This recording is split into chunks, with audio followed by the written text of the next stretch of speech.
Vamos a analizarlo y vamos a irnos por las escrituras. Nuestra enseñanza sigue siendo de la misma porción, envía tú, shalach, lecha. Pero nos vamos a centrar en un violador del día de reposo. ¿Qué está haciendo esta persona? Pues anda juntando leña. Ese es el punto inicial, el punto principal, que andaba juntando leña. Bueno, pero es tan malo juntar leña en el día de reposo. Bueno, vamos a dejar mejor que sean las escrituras las que hablen y nosotros vamos a pedirle al Padre que nos muestre su voluntad. El Rey Todopoderoso, Elohim es el Todopoderoso, Dios de Israel, que vives para siempre. Que estas no sean palabras solamente que ya conocemos y que estamos analizando y que queremos cubrir un tiempo para decir que cumplimos con Shabbat. Que sea realmente una enseñanza que penetra más allá del oído, hasta el ser espiritual que hay en nosotros y que ese ser espiritual cobre vida. Que tu espíritu sople sobre los huesos secos que existen en esta ciudad y en los lugares donde llegue esta palabra y que les dé vida. En el nombre bendito del Mesías Yeshua y para la gloria del Padre Eterno. Amén. La historia nos enseña, nos muestra acerca de un hombre que estaba transgrediendo el mandamiento de quedarse en casa, de quedarse en su lugar sin trabajar en el día de reposo. Números capítulo 15, verso 32 dice, estando los hijos de Israel en el desierto, hallaron a un hombre que recogía leña en el día de reposo. ¿Qué andarían haciendo también esos otros por allá? ¿Qué hubieran hecho si no los hubieran visto?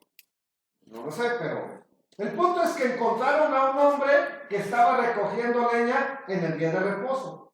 Y los que le hallaron recogiendo la leña lo trajeron a Moisés y a Aarón, que eran los líderes en aquel momento, y a toda la congregación. Y lo pusieron bajo custodia. La versión que se usa en la mayoría de congregaciones dice, y lo metieron en la cárcel. ¿Cuál cárcel? Si estaban en el desierto, ahí no había cárceles. Pero lo pusieron en custodia, o sea, lo pusieron en vigilancia, porque no estaba decretado que se le había de hacer a la persona que se encontrara recogiendo leña, o que recogiera leña en el día de reposo. Aquí nosotros podríamos mencionar que, pues qué crueldad de estos hebreos de haber matado a un hombre por recoger leña. No son los hebreos, es el Todopoderoso el que dijo, ellos no lo mataron, ellos lo pusieron en custodia y van a preguntar qué hacer. ¿A quién le van a preguntar? No a Moisés, al Todopoderoso, verso 35. Y el Todopoderoso, el Eterno, este es el nombre del Eterno, ¿verdad? No, son solamente 4 letras. El Todopoderoso le dijo a Moisés, irremisiblemente, o sea, sin remedio, sin perdón, sin darle vuelta de hoja, irremisiblemente muera aquel hombre. ¿Cuál? El que encontraron recogiendo leña. Y ordena que es lo que hay que hacer. Apedréelo toda la congregación fuera del campamento. Ya analizamos hace 2 estudios pasados acerca de la maldición y vimos a un hombre que maldijo el nombre del Eterno y fue también condenado a morir de la misma manera. ¿Lo recuerdan? Y si el Mesías blasfemó del nombre del Eterno, él tenía que haber muerto de la misma manera. Ahora, ¿de qué más lo acusaron? Algo de que siempre lo acusaron. Cuando él andaba en su ministerio, cuando él hacía milagros, ¿de qué lo acusaban siempre? ¿De qué? Aparte de que tenía demonios, ¿qué violaba? A ver, siempre lo acusaron de que violaba el día de reposo. ¿Sí lo violó? ¿Qué muerte le correspondía? ¿Por qué lo llevaron a la cruz? ¿Por qué lo llevaron a un madero a crucificarlo? A clavarlo en unas maderas. Tenía que morir de esta manera si es que en verdad violó el día de reposo. Bueno, aquí tenemos, dice que irremisiblemente muera aquel hombre, apedréelo toda la congregación fuera del campamento donde habitaba, para no contaminar el campamento. Entonces lo sacó la congregación fuera del campamento y lo apedrearon y murió como el Todopoderoso le ordenó a Moisés. Bueno, aquí tenemos otra pequeña cosa que mirar. El Dios del Antiguo Testamento, dicen muchas personas, era malo. Mira lo que hizo. El Dios del Nuevo Testamento, ese es puro amor. Por eso es mejor este Dios del Nuevo Testamento. Pues te recuerdo que el Dios del Nuevo Testamento mató a 2 personas por chismosas. No es por haber mentido. Ananías y su esposa Zafira. Ese Dios del Nuevo Testamento. ¿Ok? Bueno. En Números 15, la Torah, la Escritura, narra la historia de un hombre que intencionalmente, y vamos a ver por qué fue intencionalmente, violó, pisoteó el día de reposo, el Shabbat, como lo conocemos en hebreo. Sabemos que la violación del día de reposo fue intencional porque esta historia es la que se usó para ilustrar después de que el Eterno dijo que quien haga algo a propósito, de quien haga algo porque se le puso en su corazón y porque dijo yo lo quiero hacer. Unos versículos antes dice, en el verso 30 dice así: mas la persona que hiciere algo con soberbia, o sea, ya sabe, no es que se le chispoteó, no es que se le pasó, con soberbia, con arrogancia, que diga, ¿qué me van a hacer a mí? ¿A mí qué me va a pasar? ¿A mí qué me va a ocurrir? Bueno, así sea natural, o sea, hebreo o extranjero, ultraja, violenta, agrede, no a los judíos, al Todopoderoso. Esa persona será cortada del medio de su pueblo. ¿Por qué? Por cuanto tuvo en poco la palabra del Todopoderoso y menospreció el mandamiento. ¿Conocía entonces el mandamiento? Sí. ¿Sabía el mandamiento? Sí. Inmediatamente que termina de decir esto, dice, enteramente será cortada esa persona, su iniquidad caerá sobre ella, sea natural, sea extranjero. Inmediatamente después de esto nos dice, y se encontró un hombre violando el día de reposo. ¿Por qué lo pone como ejemplo? Porque este hizo con alevosía, con maldad, con engaño, o creyéndose superior, violó el día de reposo. Por eso viene inmediatamente después como ejemplo. Solo que no sabía, todo el pueblo sabía que está transgrediendo el mandamiento. ¿Por qué? Porque los mandamientos se dieron en Éxodo 20. Entonces todos sabían que él estaba transgrediendo el mandamiento, la Torah. Lo que no sabían, cómo tenían que castigarlo, qué tenían que hacerle. Eso es lo que no sabían. Por eso lo pusieron en custodia hasta que Moisés preguntó al Todopoderoso qué deberían de hacerle. Entonces, por eso encontramos esta historia ahí. Lo cual implica, por lógica, que este hombre era consciente de que su acción era una violación del día de reposo. Pero eligió hacerlo de todas maneras. ¿Qué exactamente hizo este hombre para violar el día de reposo? Recoger leña. Lo cual implica trabajo. Como la recolección de la cosecha. Aún la cosecha está, el Todopoderoso dijo, no lo hagas en este día. ¿Okay? Algo que se tiene que hacer porque se pasa, el tiempo de la cosecha se pasa. Por ejemplo, el elote, el tomate, todo eso, el chile, si no lo corta a tiempo, la calabaza se pasa. Pues aún en este día, aún en lo que es la cosecha, el Todopoderoso dijo, descansan, repósalo. Fue puesto en custodia y eventualmente murió de esta manera. Eso fue lo que provocó Una acción que él habrá dicho, ¿qué me van a hacer? ¿Qué me va a pasar? No me va a pasar nada, hombre. Murió. ¿A quién le causó daño? A su familia. Piénsalo. Piénsalo, José. La próxima vez que quieras hacer algo, ya sabiendo las cosas. Piénsalo. Ante los ojos del Todopoderoso, olvídese de mí. Es que el hermano, ni que él no transgrediera el día de reposo, ni que fuera tan santo en este día. Olvídese de mí. Olvídese de lo que yo pienso.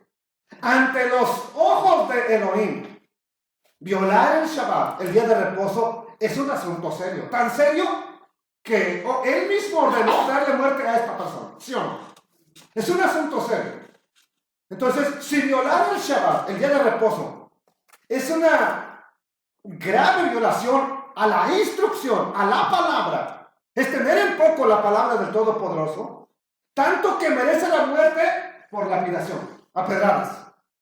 Si es así, ¿por qué entonces el Mesías violó el día de reposo? Si es un asunto tan serio, ¿por qué al Mesías no le pasó nada por violar el día de reposo? ¿Por qué él quebrantó el Shabbat y no lo mataron a pedradas? ¿Porque no estaba haciendo? No estaba trabajando. Pero siempre lo acusaron de que estaba violando el día de reposo. Al menos eso afirmaron los enemigos de él, entre ellos el grupo de los fariseos. Vaya a verlo conmigo. Juan 9:16, Yohanan 9:6. Entonces algunos de los fariseos decían, ese hombre no procede de Elohim, de Dios. ¿Por qué? Porque no guarda el día de reposo. Lo que están afirmando es, después de que sanó al hombre de Betesda, que estaba en el estirado en el estanque de Betesda, el paralítico, esta escena sucede después de que sana al ciego. Entonces ya lo han cuestionado que él lo hacía o hacía las cosas en un día que no tenía que hacerlo. Y dicen, porque no guarda el día de reposo. Otros decían, ¿cómo puede un hombre pecador hacer estos milagros? Y había discusión entre ellos. O sea, no todos lo acusaban de violar el día de reposo, pero muchos sí. Muchos lo hicieron. Los enemigos del Mesías querían demostrar que era un violador del día de reposo, a fin de desacreditarlo, a fin de desacreditar lo que él es, lo que él era, el Mesías, el hijo de Elohim. Y esa falsa acusación yo la entiendo, de parte de los enemigos del Mesías, de usted y de mí, que digan que somos hechiceros y que matamos gallinas negras, y se equivocan porque también son blancas, ¿ok? Y las comemos. Ok, que digan eso de nosotros no me preocupa, pero que lo dijeron los de ustedes, yo estuviera preocupado. Que lo diga la gente que te tiene mala voluntad y que no conoce ni siquiera lo que haces aquí, no me preocupa en nada, ni me quita el sueño, ni voy a estar angustiado. Ay, ¿cómo le hago para que no piensen que yo no mato gallinas negras? A mí no me va a quitar el sueño, no sé si a usted se lo quite, a mí no. Pero eso es, lo entendemos de parte de los que se oponían al mensaje del Mesías. ¿Verdad que lo entendemos? Que dijeran eso. No, este es un violador del día de reposo. Sin embargo, amados hermanos, ¿por qué muchos predicadores, voy a hablar directo, muchos predicadores se quieren unir a las denuncias de los fariseos en contra del Mesías? No lo entiendo. Lo entiendo de los fariseos, pero de los que predicamos la palabra del Eterno, que digan, es que el Mesías violó el día de reposo. Que alguien que predica la palabra lo diga, eso ya es una gran distancia. Ya es muy serio que alguien que dice amarle y seguirle diga que el Mesías violó el día de reposo. Lo entiendo de sus enemigos, y yo creo que usted lo entiende. Pero de los seguidores de él, que afirmemos tal cosa, es mucho más serio. Claro que con una lectura superficial de los evangelios, pareciera ser que el Mesías quebrantó lo relativo al Shabbat, ya que por lo menos se dice que sus discípulos recogieron espigas en el día de reposo. andaban comiendo espigas en el día de reposo. ¿Ok? Y él los defendió en lugar de condenarlos. ¿Por qué no los mandó a apedrear? ¿Por qué no los mandó a morir a pedazos? En lugar de eso, los defiende. Ahí quiere muy abiertamente se opone a la palabra del Padre. Sanó personas en el día de reposo. Sanó a personas en este día de reposo. Le dijo a un hombre que tomara su lecho y que se fuera para su casa. ¿Sí lo recuerdan? Un hombre que estaba tirado en el estanque de Bethesda, a otro también que bajaron paralítico, ¿verdad? Por el techo de la casa. Toma tu lecho, vete. Aquí está otro del estanque de Bethesda. Toma tu lecho y vete. Hizo barro y lo aplicó a los ojos como ungüento a un hombre en el día de reposo para sanarlo. Todas estas cosas, recoger espigas, sanar personas, hacer barro, aplicarlo, todo eso es violación del día de reposo, dicen las personas. Dicen. Yo no encuentro nunca en la escritura que no diga no hagas barro para untarlo en los ojos de una persona para que sea sano. ¿Usted sí? ¿Usted lo encuentra en la Torah? Yo no lo encuentro. Entonces, aparentemente, leyéndolo así nada más por encima, pareciera que sí violó el día de reposo. Pero es totalmente errado. Según la Torah escrita, ninguna de estas cosas que ya le mencioné son violaciones explícitas del Shabbat. De hecho, incluso en la ley tradicional de hoy en día, en la interpretación judía, estas son cuestiones debatibles. Siglos después del tiempo de Yeshua, cuando se estaba formando el Talmud, los rabinos continuaban discutiendo en las condiciones en que se podría aplicar que se sanara en el día de reposo, en que se pudiera hacer un ungüento para untarlo, en que se pudiera sanar en Shabbat.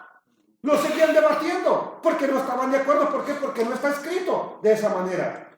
Pero definitivamente el Mesías no era un violador del Shabbat, del día de reposo, porque si lo hubiera sido, difícilmente podríamos afirmar. Si hubiera sido un violador del día de reposo, difícilmente podríamos afirmar que Él es el Cordero perfecto, que Él es santo, sin mancha y sin pecado. ¿Por qué? Porque un violador del día de reposo es un pecador delante del Eterno. ¿Sí o no?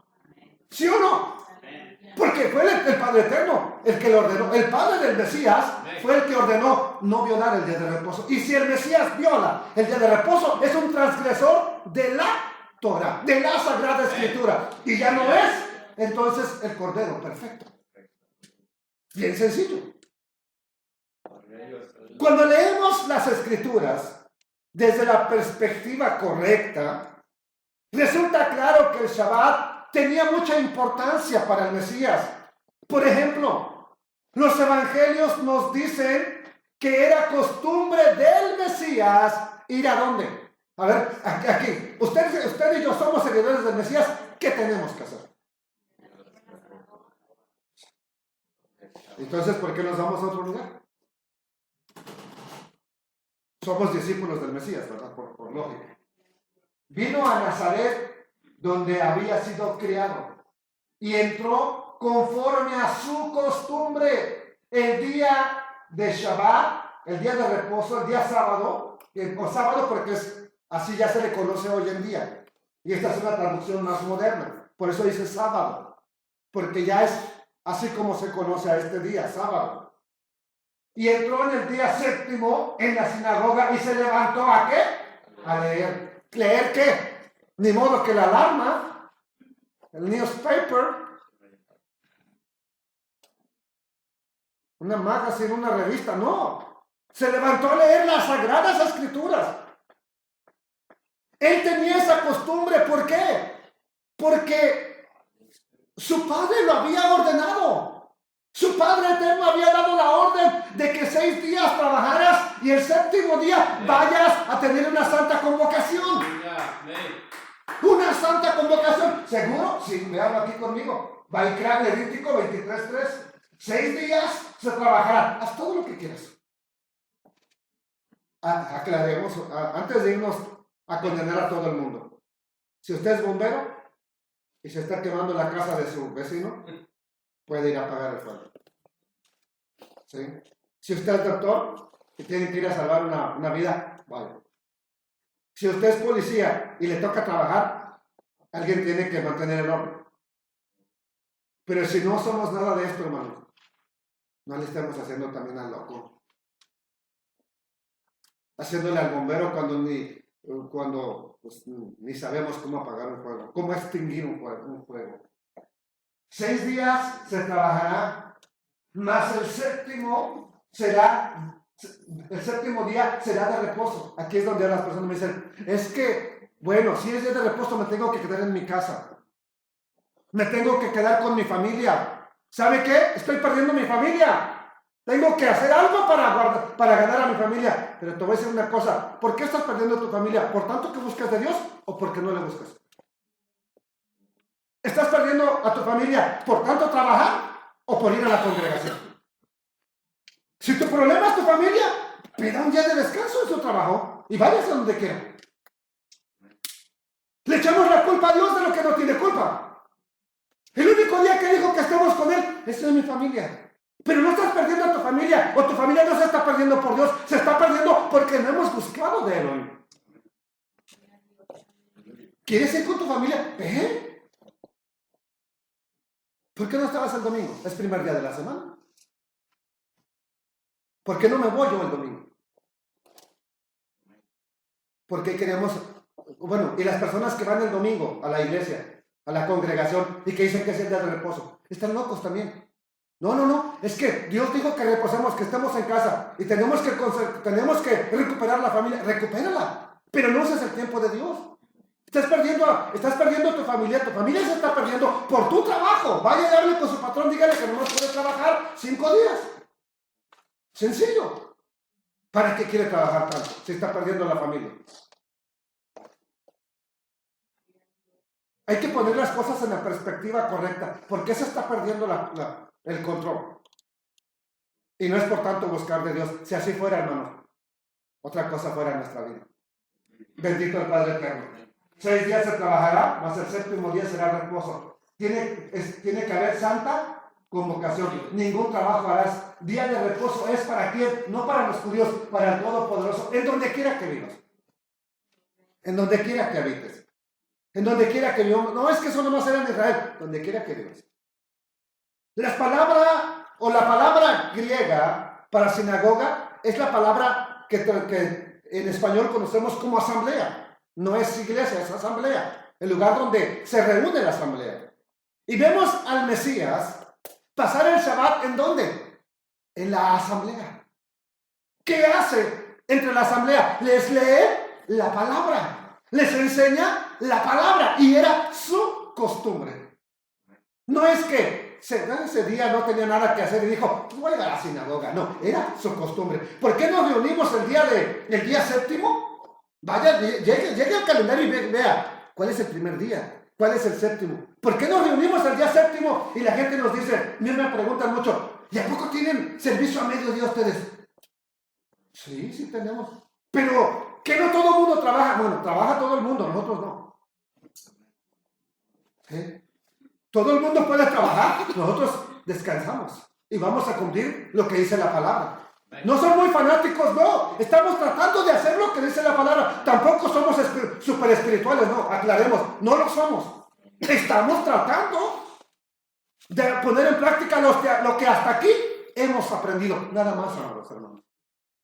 Entonces, el Mesías se la pasaba ¿en dónde? En la asamblea, cumpliendo lo que dijo el Padre Eterno, la santa convocación. Eso es lo que estaba haciendo. Eso es lo que él hacía. El único trabajo que él hizo en Shabbat fue la obra de la redención. Solamente fue hacer cosas buenas. La obra de Elohim, su padre. Eso es lo que él hizo. Vean lo que dice Juan 5:15. Después de sanar al hombre paralítico y le preguntan, ¿quién te sanó? A ver, ¿quién te ordenó llevar tu lecho? Bueno, el hombre se fue y dio aviso a los judíos Ya después que lo encontró, ¿verdad? Dice, ya sé quién es Yeshua, es el Mesías, el que le había sanado. Por esta causa los judíos perseguían al Mesías y procuraban matarle, porque hacía estas cosas, ¿cuándo? En el día de reposo. Y Yeshua les respondió, vean lo que les dijo, lo único que hago es esto, mi Padre hasta ahora trabaja. Él está trabajando, pero ¿qué hace? Está haciendo obras buenas, sanando, restaurando, trayendo revelación, mostrando la luz, disipando las tinieblas. ¿Y qué hace el Hijo también? Y yo trabajo de eso. Mi Padre trabaja y yo trabajo. ¿Pero en qué estaba trabajando el Mesías? No lo hagamos torcido, porque luego, si el Mesías trabajaba, pues yo también. No lo tuerzas. ¿En qué trabajaba? Bueno, te invito, ¿quieres predicar el próximo Shabbat? Levanta la mano. ¿Quieres dirigir? Vente, te invito. Digas que no puedo. Hasta nomás haz lo que hace el hermano amigo. No vas a leer un pasaje y ya, dice, y ahora el que sigue. Te invito, vente, trabaja. Queremos gente que trabaje. Ese es el proyecto que tenemos. Invito a los jóvenes, invito a las hermanas, quien quiera. Véngase. Véngase. También mis hijos y mis hijas, quien quiera. Nomás diga, yo quiero hacerlo. Que salga de usted. No queremos obligarle porque usted le toca. Podemos hacerlo, pero no tiene que ser así. Que le nazca en su corazón, yo quiero hacerlo. Amados hermanos, entonces, el Mesías trabajaba ¿en qué? En la obra. Entonces, el día de reposo es un día para sanación del cuerpo, sí. Para la sanación del alma. Yeshua con frecuencia recriminó a las autoridades religiosas por cómo ellos querían guardar el Shabbat. No hagas esto, no hagas acá, no hagas allá, no se hace esto, no se hace lo otro. Espérame, estamos haciendo la redención. Estamos restaurando y tú estás poniendo cargas. Las autoridades religiosas de su día estaban enfrascadas en sus propios argumentos de cómo guardar el Shabbat. Es que se tiene que guardar así, no, es que se tiene que guardar acá. Eso es lo que se sigue peleando hoy en día. No sé por qué tanto. Yeshua estaba más preocupado en restaurar la perspectiva correcta del Padre, de por qué dio el día de reposo, para qué lo dio.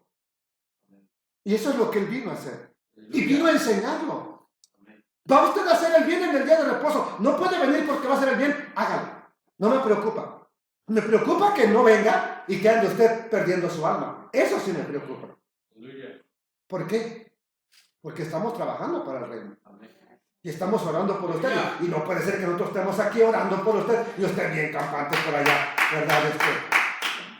Tratando de perderse mientras nosotros estamos orando por usted. Coopere, ayúdenos también. Entonces, el Mesías, lejos de ignorar el Shabbat o de decirle a sus discípulos que lo ignoraran, le preocupaba.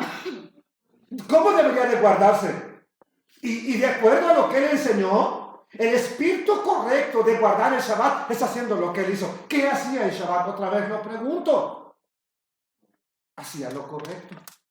Hágalo usted también. Eso es guardar el día de reposo correctamente, sin tanta religiosidad, sin tanto dogma, sin tanta argumento. Eso es lo que es guardar el Shabbat. El Mesías se esforzó por enseñar a sus discípulos acerca de cómo debería ser su relación con el día de reposo. Por eso les dijo. Ok, acá está. ¿Okay? El Mesías les dijo esto. No, acá está. Sí, acá está. También les dijo, no se alcanza a ver bien, el Shabbat fue hecho por causa del hombre. El día de reposo, el sábado, el séptimo día, fue hecho por causa de ¿quién? El hombre. Para que el hombre reposara. Y no el hombre por causa del día de reposo. Entonces, para que usted lo entienda, el Todopoderoso pensó en usted. Allá usted de loco si usted quiere ignorar el designio del Padre Eterno. Pero antes de que usted naciera, el Padre pensó en usted: te voy a hacer un día, hijo, para que descanses, para que reposes, para que te restaures, para que sanes, para que alumbres, para que seas alumbrado. ¿Usted quiere vivir a su manera? Puede hacerlo, no se preocupen. Pero el Padre Eterno, desde antes de la fundación del mundo, pensó en ti. Y te hizo un día para que lo reposaras. En otra ocasión el Mesías diferenció la observancia del sábado, del Shabbat, ¿verdad? Con la de sus oponentes, diciendo, por eso es que les dijo esto, hablando de las enseñanzas. Mateo 11:29, lleven mi yugo sobre ustedes y aprendan de mí, aprendamos de él, lo que él enseñó. Es que los judíos, olvídese, ya vamos a ver algo importante más adelante, no se lo adelante, no se lo voy a adelantar, pero vamos a ver algo importante. ¿Quiere aprender de un judío? ¿Quiere aprender lo que hacen los judíos? Aprenda del verdadero judío, Yeshua. Aprendamos de él. Él enseñó lo correcto. Entonces él nos dice, aprendan de mí. No dice aprendan de los maestros fulanos. No dice aprendan de los rabinos, de los roes, de los moré, de los jajam, de los sabios. No. Él dice aprendan, que aprendamos de él, porque él es manso y humilde de corazón. ¿Y qué va a suceder cuando aprendamos de él? Hallaremos descanso para nuestra alma, mientras vivimos atormentados por la religión que estemos practicando. Vamos a hallar descanso para nuestra alma. ¿Por qué? Porque su yugo es la enseñanza, su yugo es fácil y ligera su carga. La carga de la religión es bien pesada. No hagas esto, no hagas aquí, no hagas allá, no vayas allá, no comas acá, no vayas para allá, no digas esto, no vistas así, no hagas allá. Es bien pesada. La carga del Mesías es bien ligera. El famoso pasaje, este famoso pasaje, es seguido inmediatamente por un ejemplo de su actitud, donde defiende a los discípulos en el día de reposo de cortar espigas. Se recuerdan que le dijeron, ¿por qué tus discípulos hacen lo que no está permitido hacer en el día de reposo? ¿Dónde dijo el Eterno que no cortaran espigas para comer? Para comer. ¿En qué parte está escrito? Muéstremelo y afirmo entonces que el Mesías violó el Shabbat. Pero si no me lo encuentra escrito, él no violó el Shabbat. Porque no estaban comiendo para trabajar. No estaban arrancando espigas, para trabajar. No estaban arrancando espigas porque querían destruir. Estaban arrancando espigas para comer. ¿Y sabe para dónde iban? Ya era bien temprano, parecían José. Se parecían a mí. Bien temprano levantándome, ya tengo hambre. Estos apenas van para la sinagoga y ya tienen hambre. Van para la sinagoga, por si luego les leo el pasaje completo. Y si apenas van para la sinagoga y ya tienen hambre, y va a predicar un loco ahí que se va a aventar unas 3 horas hablando, imagínense, y ni café les van a dar, imagínense cómo estaría. Así que dijeron, pues antes de llegar allá, vamos a comernos algo, porque quién sabe a qué hora salgamos de la sinagoga. Y no crea que los servicios eran como aquí, que ya acabó, ya 45 minutos de alabanza y ya párale. Y luego otros 45 de enseñanza y vámonos. No. Era de todo el día prácticamente. Entonces, él los defiende. ¿Ok? Veamos si era importante el Shabbat para el Mesías. Vamos a verlo, porque a veces ya no estamos tan acostumbrados a escuchar que él lo violaba, que él no le importó, que era un día como cualquiera, que a veces hasta nosotros lo creemos. Pero vamos a ver si era importante para él el día de reposo. Tan es así, que yo creo que sí, porque le dice a sus discípulos que oraran para que su huida no fuera en un día de reposo. Mateo 24:20. Oren, pues, que su huida, cuando vean rodeada a Jerusalén, no sea en invierno ni en día de ¿qué? ¿Por qué? Si los mismos rabinos permiten huir para salvar tu vida. Todos los rabinos lo permiten. ¿Por qué dijo el Mesías esto? Oren que su huida no sea el día de reposo, porque habrá entonces gran tribulación, cual no ha habido desde el principio del mundo hasta ahora, ni la habrá. Y si aquellos días no fueran acortados, nadie sería salvo. Mas por causa de los escogidos, aquellos días serán acortados. Vuelvo a repetirles. Los rabinos permiten que huyas para salvar tu vida el día de reposo. Corre, camina lo que quieres. Vete en carro si quieres. Porque en Israel no está permitido usar el carro el día de Shabbat. Van caminando a la sinagoga. Tienen sinagogas cerca de su casa. Así como estábamos nosotros antes, pero Pues queríamos venir más lejos, ¿verdad? Entonces, no usan el carro. Y anteriormente tampoco tenían carro. Pero ¿qué les dice el Mesías? Oren que su huida no sea el día de reposo. Entonces, Yeshua le está diciendo a sus discípulos, oren que ustedes no tengan necesidad de violar el día de reposo por salvar su vida. Y eso es lo que está diciéndoles prácticamente. Amados hermanos, Yeshua les dijo en Lucas 6:5, el Hijo del Hombre es Señor del día de reposo. El Hijo del Hombre es dueño del día de reposo. Ahora, el Señor del día de reposo no guardaba su vida. El que es el amo del día de reposo no lo guardaba y quiere que nosotros sí lo guardemos. ¿Verdad que no suena lógico? En Juan 5:19 les dijo, ¿de verdad o de cierto? Nomás que de cierto se oye como esa región donde hay mucho calor. De verdad les digo, no puede el Ben, el Hijo, hacer algo de sí mismo, sino lo que ve hacer al Padre. O sea, yo no estoy haciendo las cosas a lo loco, dice el Mesías, lo que ve hacer al Padre, porque todo lo que Él hace, el Padre, esto también lo hace ¿quién? El Hijo, igualmente. Ahora, pregunto, ¿el Padre reposó el séptimo día? Y si el Hijo hace todo lo que el Padre hace, ¿qué cree que hizo entonces el Hijo? Oh, bien sencillo. Todo lo que el Hijo hace, lo hace porque ve que el Padre lo hizo. Y el Padre Eterno, en Génesis capítulo 2, reposó. Reposó el séptimo día y lo bendijo y lo santificó. Entonces, amados hermanos,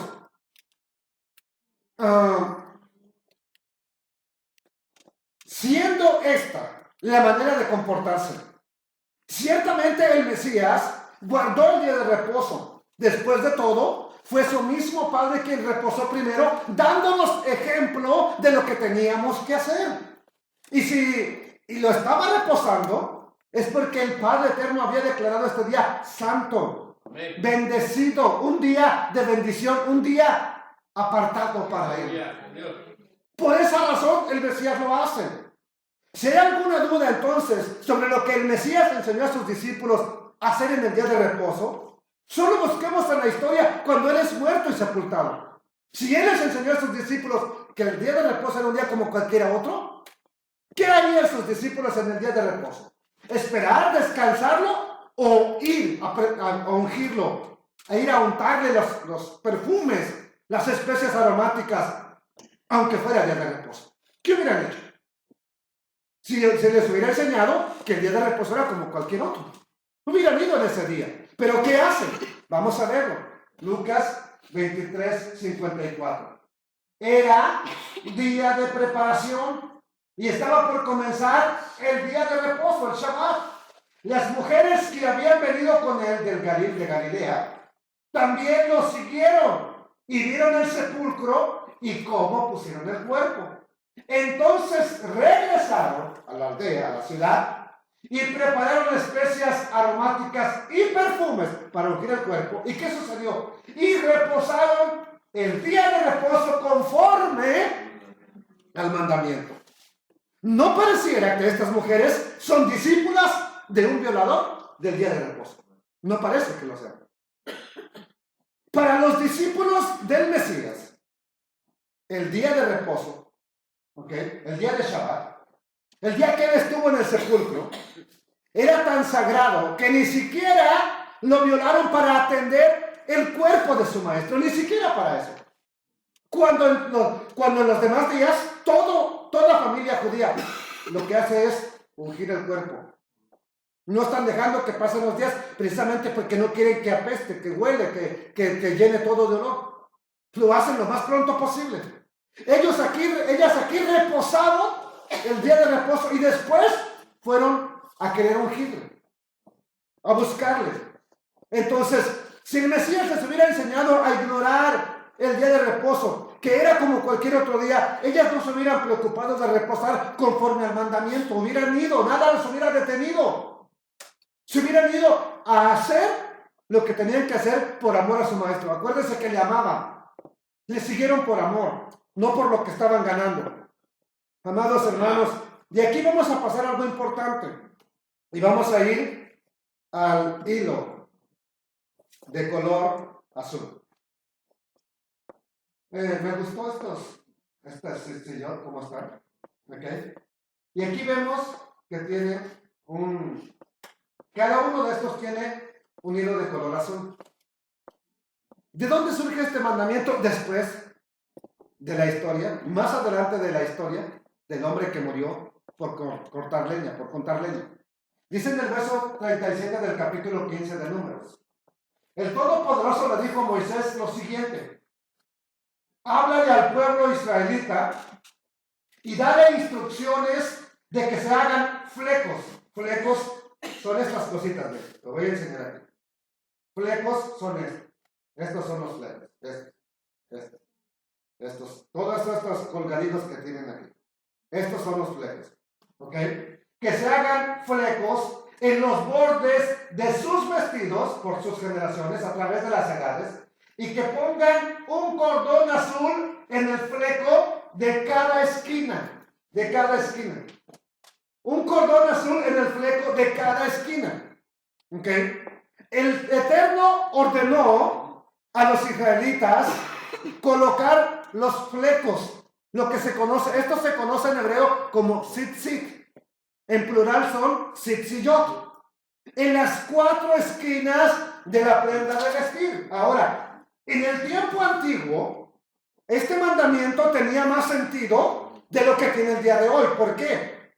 Porque anteriormente, esta es una camisa que encontré, a ver si me la puedo comprar, casi no se mira aquí, pero esta camisa tiene flecos aquí.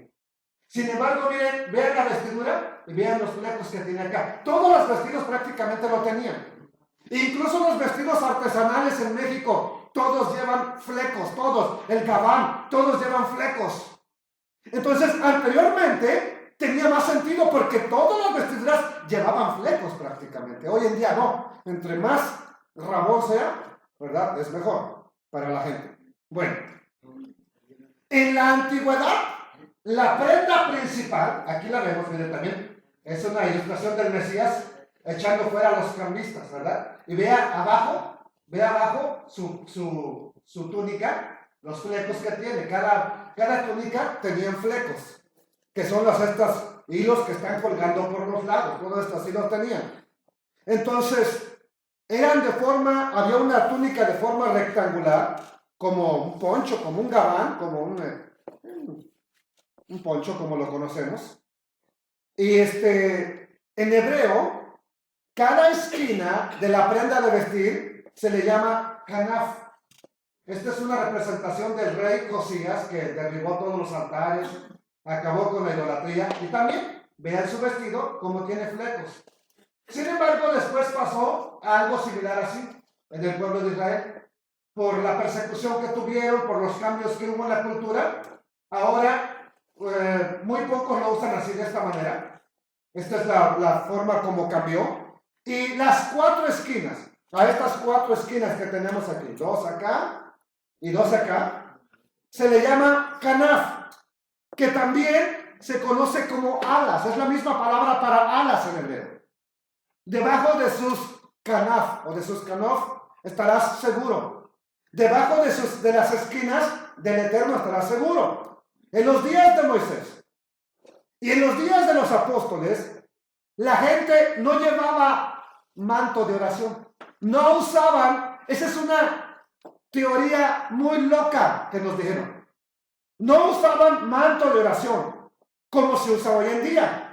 Porque la prenda que usaban, las túnicas que usaban, de por sí tenían 4 esquinas y ahí ponían el hilo azul. No tenían necesidad de comprarse un manto. ¿Por qué surgió esto del manto entonces? Cuando las prendas de 4 esquinas desaparecieron, el judaísmo desarrolló, híjole, casi no se alcanza a ver, es un mini gabán para que entiendan. Y aquí tiene las 4 esquinas. Incluso aquí está el orificio donde se cuelgan los tzitziyot, y aquí también tiene flecos. Iba a traer el mío, el de tengo, nomás que casi no me lo pongo porque tengo los nombres de todos ustedes y unos que están muy pesados y ya ni están aquí, así mejor me voy a comprar otro. Pero bueno, tengo uno como este, que es el que uso cuando oro por todos ustedes. Sí lo uso. No les voy a decir que todos los días, pero sí, de vez en cuando lo hago. Y de este, que es el que tenía esta persona acá, este es uno como este, va por dentro. De este pasó a este, que ahora se usa en los lugares de servicio. ¿Por qué? ¿Por qué nada más se usa ahora en un manto de oración el hilo azul? ¿Por qué no se usa en la ropa? Porque hubo tanta persecución al pueblo de Israel que ese era un distintivo que tenían para identificarlos. Entonces llegaron al punto de nada más usarlo en el talit, en el manto de oración, en la sinagoga. Pero se perdió el uso diario. Y el Eterno no quería que se usara en la sinagoga nada más, sino todos los días. Esa es la ordenanza. Entonces, el ruedo de las esquinas termina, ¿verdad? Donde están los bordados de los flecos. Y el Eterno ordenó, mire, aquí vemos otra ilustración. Esta es una ilustración del libro Usos y Costumbres Bíblicos. Y vemos aquí los flecos. Todos tienen flecos. Esa es la manera como terminaban. En la esquina le pusieron el hilo de color azul. Ahí fue. Entonces, ahora, no era un hilo cualquiera. ¿Sí? No era un hilo de cualquier persona. Esto es ceñirse los lomos. Mire. Es la misma túnica prácticamente. Se quitaban la más gruesa y se lo amarraban por el medio. Esto es cuando dice la Biblia, ciñete tus lomos. Esto es, aquí como está aquí. Es un chor antiguo. Este es un chor antiguo para que entiendan. Pero con la misma túnica se amarraba y se ponía hacia arriba y se amarraba con el cinto y de esa manera ya estaban libres los pies para pelear o para correr. Eso es ceñirse los lomos, para que lo entiendan. Ahora, ¿era un hilo de color qué? Y está bien caro esto. El puro hilo, lo he tratado de conseguir, está bien caro. De lana de oveja. Sin embargo, la palabra que se utiliza para azul o púrpura, como lo traducen otras versiones, es la palabra hebrea tejelet. Y el tejelet es este caracol, y mire cómo está aquí. Este caracol, y ahí extraían el color púrpura. Y por esa razón hoy en día los judíos, la mayoría usan los tzitzit de color blanco. ¿Por qué? Porque este animal se extinguió, se acabó. No existía. Entonces no había manera cómo seguir haciendo los tzitziyot de color azul, del tejelet. Curiosamente, de que regresó Israel a su tierra, de que fue fundado Israel hace 70 años, otra vez volvió a aparecer este famoso tejelet. Este fue perseguido por el Imperio Romano para hacer las túnicas de ellos. Ok, no dejaron que Israel lo hiciera, se acabó el tejelet. Tuvieron que idearse otra manera los romanos de cómo sacar el color azul, el color púrpura. Pero se acabó, este animal se extinguió, dice que no existía más. Sin embargo, yo creo que quedaron algunos, ¿verdad? Por eso volvió a surgir en gran cantidad ahora que Israel ha regresado. Este color azul es comparado con el manto que se hizo del sumo sacerdote. Y dice la Escritura, esta es la vestidura del sumo sacerdote. Esto que está aquí es este mismo. Éxodo 28:31, harás el manto del efod todo de color tejelet, con la pintura que se extraía del caracol. Todo de tejelet, todo de color azul. Entonces, si esto era una vestimenta especial del sacerdote, y a ti se te ordena que pongas un hilo azul en tu vestimenta, ¿con qué nos conecta eso? Acuérdese que pertenecemos a una nación de sacerdotes. El usar esto en tu vida te indica, hermano varón, que tú eres sacerdote en un reino de sacerdotes y que debes ministrar en tu casa. Y sobre todo es para no olvidarnos de los mandamientos del Todopoderoso. Entonces, ahora, ¿qué más ordenó hacer de color tejelet? Teñirlo de tejelet, el tabernáculo. Entonces, esto nos conecta con el tabernáculo y con el sumo sacerdote. ¿Para qué te acuerdes de que tú eres un sacerdote en un reino de sacerdotes y no te desconectes donde está la presencia del Padre Eterno? Qué importante es este hilo, muy importante. Por eso lo usamos, aunque nos digan locos. Ahora, ¿y qué trae? Vamos a leer un texto, no lo tengo. ¿Quién me lo lee? Revelaciones 1.6. Ahorita me acordé. Revelaciones 1.6. Y nos ha hecho reyes y sacerdotes para Elohim su Padre, para que veas que tú eres un sacerdote. Revelaciones o Apocalipsis 1.6. ¿Quién lo tiene? Y lo lee. A ver, Apocalipsis. ¿Usted no tiene Biblia? Pues, por favor, quien tenga una Biblia en su casa, además, regálesela a mis hijos porque no tienen. Revelaciones 1.6, ¿lo tiene, hermana?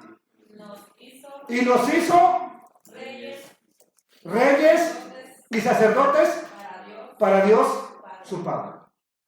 A Él sea la gloria e imperio por los siglos de los siglos. Amén. A Él sea la gloria. ¿Por qué? Porque nos hizo reyes y sacerdotes para Elohim su Padre. Para el mundo no, olvídalo al mundo. Ok, ahora, ¿qué implica este hilo azul? El Mesías lo usó, no en un manto de oración, en su túnica, en su vestimenta lo usó. Porque cuando él vivió, todavía no se usaba el manto de oración. Esa es una teoría que nos han inventado también, pero no. Él lo usó en su ropa, en su túnica. ¿Y con qué nos conecta este hilo azul? Vamos a conectarlo. ¿Ya vimos? Que al Mesías se le conecta con el violador del día de reposo. Ahora, Él nos trajo sanidad, ¿sí o no? Porque nacerá el sol de justicia y traerá sanidad en sus alas. Vamos a ver entonces la sanidad en sus alas. Y los cuadros lo dibujan así, este es un cuadro. Yo le tomamos una foto, ¿ok? Y lo dibujan así. Pero vamos a volver a leer el mandamiento para recordarnos qué fue lo que dijo el Padre Eterno. Y dice así: háblale al pueblo de Israel y dale instrucciones de que se hagan flecos en los bordes de sus vestidos.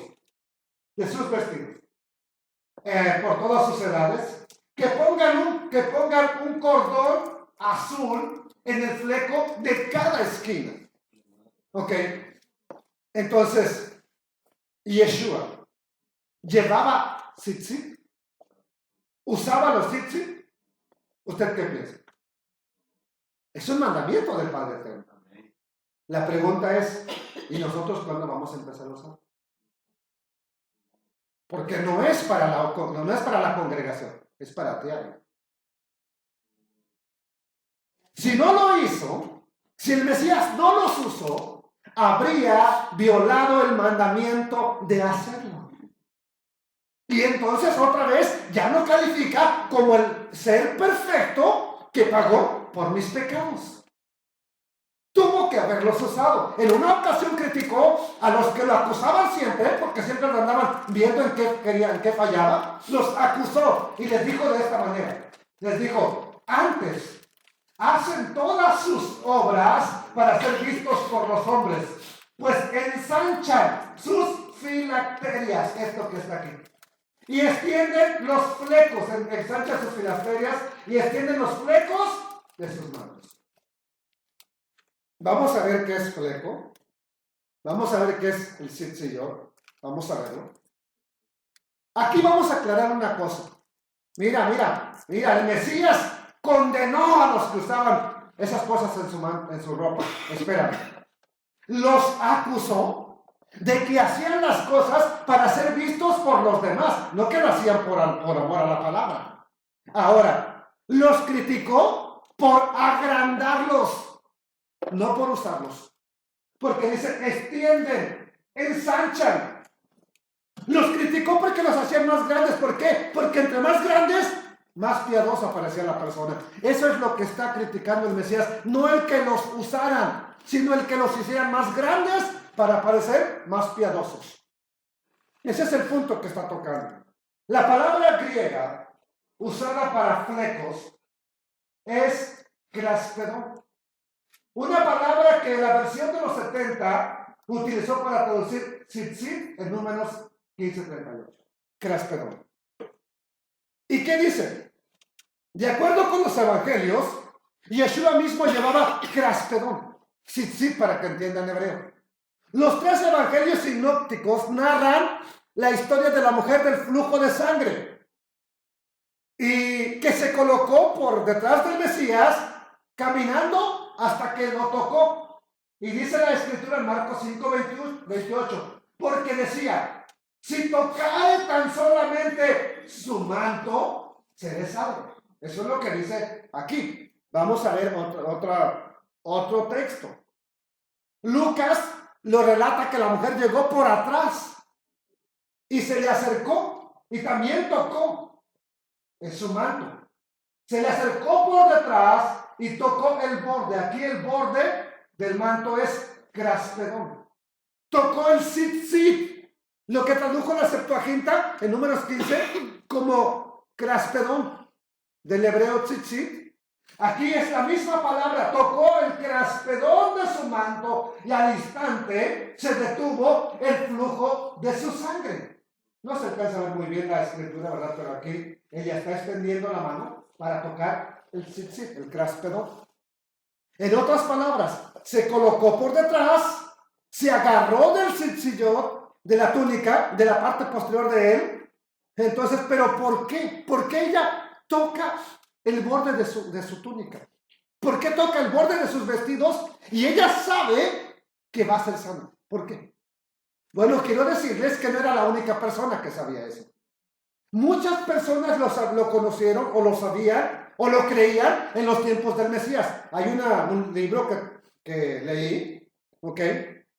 Donde habla de los comentarios del Nuevo Testamento y entre ellos nos habla de personas que, por ejemplo, cuando no llovía y había una persona que la miraban, que oraba, que se metía con el Todopoderoso y que buscaba del Eterno, las personas o los niños iban y se agarraban de su tzitzit y le decían, ora para que caiga lluvia, ora para que venga la lluvia, y la persona oraba. Entonces era algo que la gente tenía como algo que podría ocurrir en un milagro. Esta mujer lo sabe y vamos a ver que nosotros conocemos esta historia bastante, la hemos escuchado, pero hay otros que lo hicieron también con el mismo Mesías y también recibieron su milagro. No es que ellos, como es en general, no lo sabemos tanto, pero dice así la escritura. En Malaquías 4, nos vamos a ver este pasaje primero, dice, lo más seguro es que esa mujer conocía esta profecía y ella, al conocerla, ¿ok?, hace esto. Más toca el borde de su manto. ¿Por qué? Porque ella conocía esta profecía. Mas a ustedes, los que temen mi nombre, nacerá el sol de justicia, un título para el Mesías. Y en sus alas, en sus canaf, traerá sanidad, salvación. Y saldrán, y saltarán como becerros de la manada. Este pasaje, el sol de justicia, se aplica como un título del Mesías. La palabra alas es la palabra canaf, que también significa esquinas, y se asocia con los tzitzit. La mujer del flujo de sangre estaba convencida de que al tocar ese borde, ella quedaría sana. ¿Por qué? Porque conocía la profecía. Y la mujer fue recompensada. Tan es así que el Mesías le dice, el Mesías le dijo, hija, tu fe ¿en qué? En que tocando ese hilo de color azul sería salva. De que bajo esas alas encontraría sanidad. Tu fe te ha sanado. Vete en paz y sé sana de tu aflicción. Marcos 5:34. La mujer con el flujo de sangre, vuelvo a repetirles, no fue la única. Eso significa que mucha gente creía que tocar los tzitzit de un maestro podría ser un milagro para ellos. Hemos perdido esa perspectiva nosotros. Vean lo que dice la escritura. Marcos 6:56, perdón. Y donde quiera que entraba, hablando del Mesías, en aldeas, ciudades o campos, ponían en las calles ¿a los qué? A los que estaban enfermos. Y le rogaban que les dejara tocar siquiera el craspedón. el borde de su manto, y todos quedaban sanos. ¿Qué tocaban? Fueron muchos. No fue nada más la mujer del flujo de sangre, esa es la que conocemos por naturaleza, pero eran muchos. Amados hermanos, hemos perdido esa perspectiva. Mejor en otros lugares lo creen. Fui a predicar hace como 6 años. Prediqué en Minnesota, así de pasada que llegué, prediqué. Y hablé de la importancia de los tzitzit. Una mujer que tenía problemas de la... ¿cómo se llama? La glándula que tenemos aquí, tiroides, de la tiroides. Tenía los exámenes, ahí estaba testificando que oraran por ella, porque el médico le dijo que iba de mal en peor. Había subido como 30 libras en 2 meses nada más. Y dice, ni siquiera cómo. Es lo que ella te estaba testificando. Estaba predicando de eso, me acuerdo que pasé a orar por las personas y les dije, quiero poner mi manto sobre ustedes. Ella se quedó agarrada del manto, ya no me dejó orar por los demás, tuve que usar otro. Ella se quedó agarrada del manto, ahí se quedó. A los 2 días me manda un mensaje un hermano que ahora está en San Antonio y me dice, hermano, la hermana que estaba enferma de la tiroides, fue a hacerse el examen con el doctor el día lunes. Eso fue el día domingo, en la mañana cuando enseñé. El lunes fue a hacerse el examen y ¿qué crees? Está sano. Lo creyó. Nosotros a veces ya no lo creemos tanto. Pero sería bueno que siguiéramos orando por las personas que están pasando un problema con esos tzitzit, tocando esos tzitzit. Entonces, muchos quedaron sanos. Vamos a cerrar con esto. Aférrate al tzitzit, no mío, del maestro. Del maestro.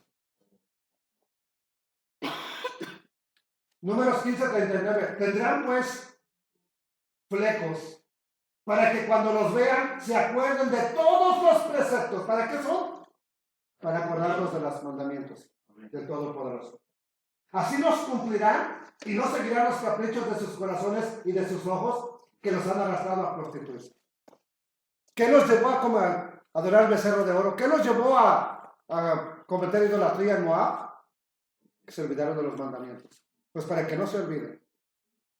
Los tzitzit pretenden recordarnos los mandamientos de la Torah.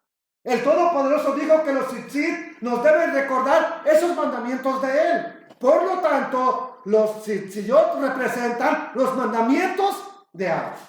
Y si esto es así, entonces es sorprendente la profecía que está en Zacarías, que nos dice así. Zacarías 8:22 y 23. Y vendrán muchos pueblos y fuertes naciones a buscar al Todopoderoso, Adonai Sebaot, Adonai de los ejércitos, en Jerusalén, y a implorar el favor del Todopoderoso. Así ha dicho el Eterno de los ejércitos.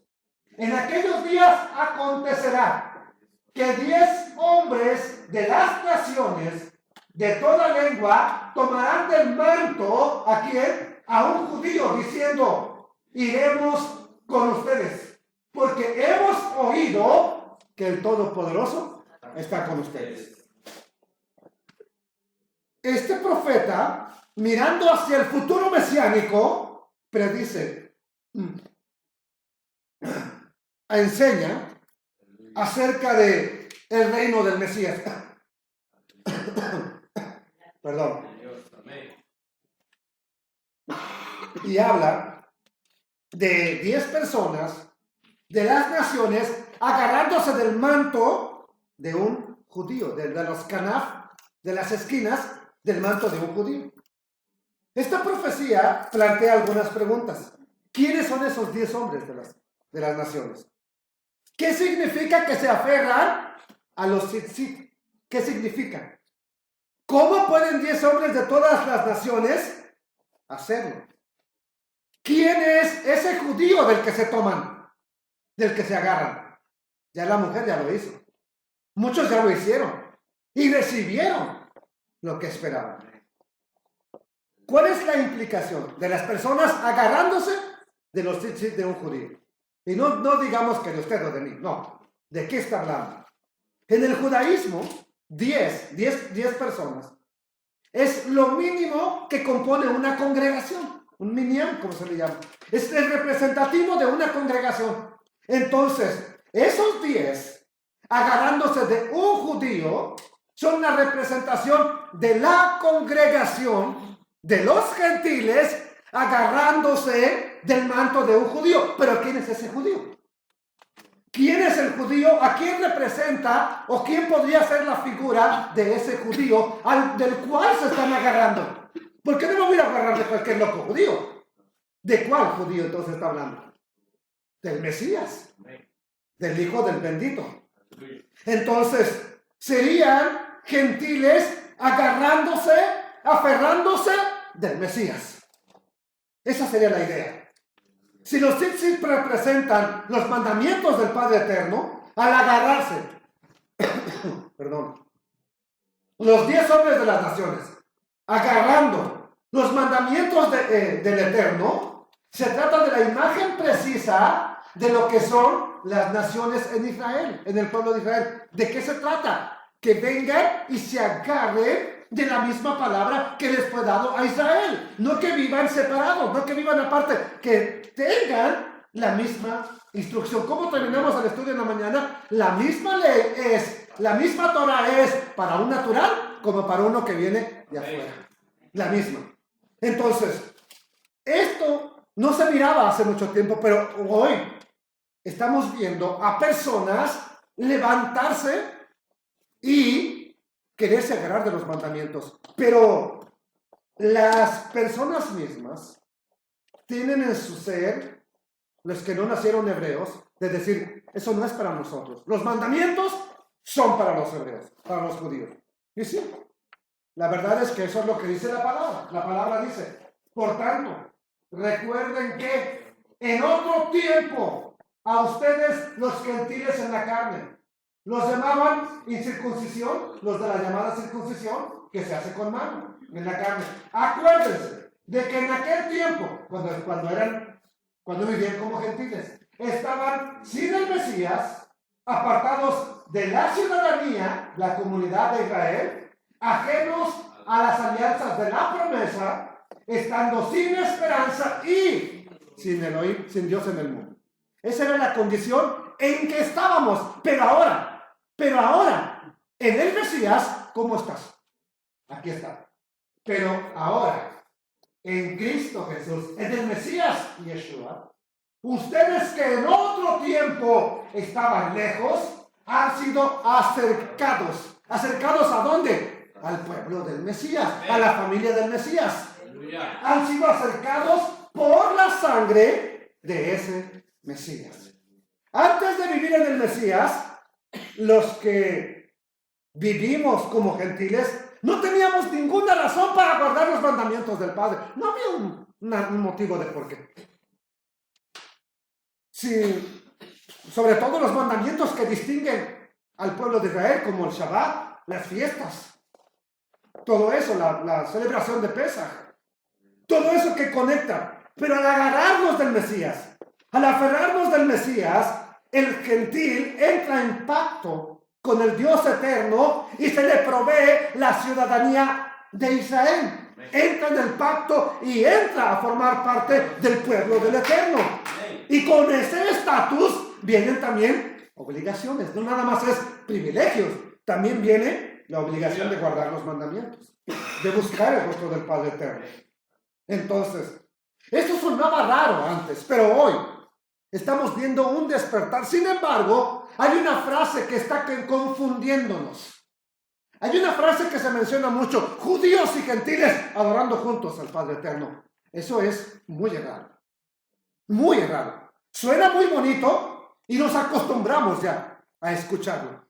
Judíos y gentiles adorando juntos. Eso es totalmente contrario a lo que enseña la Escritura. ¿Por qué? El profeta Zacarías anticipó un tiempo cuando una congregación o 10 hombres de las naciones tomarían los mandamientos representados en los tzitzit al aferrarse de un judío.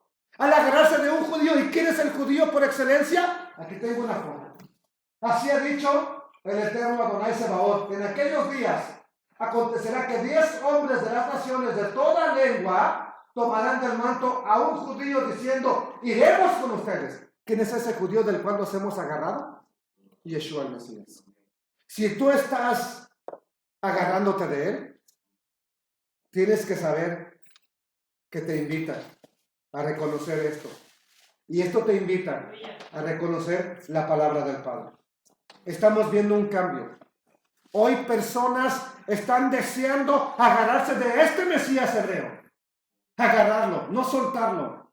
Yo te invito, agárrate de él. No del judaísmo, de él. Del judío por excelencia. De la tribu de Judá. Yeshua el Mesías. Agárrate de él. Toma los tzitzit de él. Abraza el mandamiento del Padre. En los evangelios vemos cómo el enfermo, cómo el débil, cómo la mujer del flujo de sangre se aferró a los tzitzit del vestido del Mesías y fueron curados. De igual manera, el Mesías ofrece sanidad espiritual para todos aquellos que se aferren a sus tzitziyot y estén dispuestos a escuchar la voz del Padre. ¿Quieres ser sanado? ¿Quieres bendición? ¿Quieres paz? ¿Quieres ser restaurado? Aférrate a los tzitziyot del judío por excelencia. Agarrémonos de él, no nos soltemos y busquemos el rostro de Abba en todo momento. Padre eterno, ¿cuántas personas te han pedido sanidad en este lugar? Pero los tenemos de adorno. Esa es la verdad, Padre eterno. O nos los ponemos porque nos exigen en la congregación, pero no por amor a ti, no por amor a tu palabra, no por amor a tu nombre, no por amor al Mesías. Hoy espero que esto nos haga entender que no estamos esperando que vengan y se aferren de nuestro manto, que la gente corra a agarrarse de ti, corra a agarrarse de los tzitziyot del Mesías para ser sanos, para encontrar esa sanidad, así como aquella gente que se aferraba del vestido, del borde del vestido del Mesías y fueron curados. El enfermo fue curado, el débil fue sanado, el paralítico fue sanado, la mujer del flujo de sangre fue sanada. ¿Cuánto más nosotros podríamos ser sanos en tu voluntad si no tenemos más esto como una reliquia, como un bonito vestido, como una bonita prenda de vestir, sino que lo usemos correctamente? Abba, que podamos alcanzar sanidad. Y yo soy el primero que los agarra, que me aferro de ello, porque quiero la sanidad. Quiero la libertad espiritual para mi vida.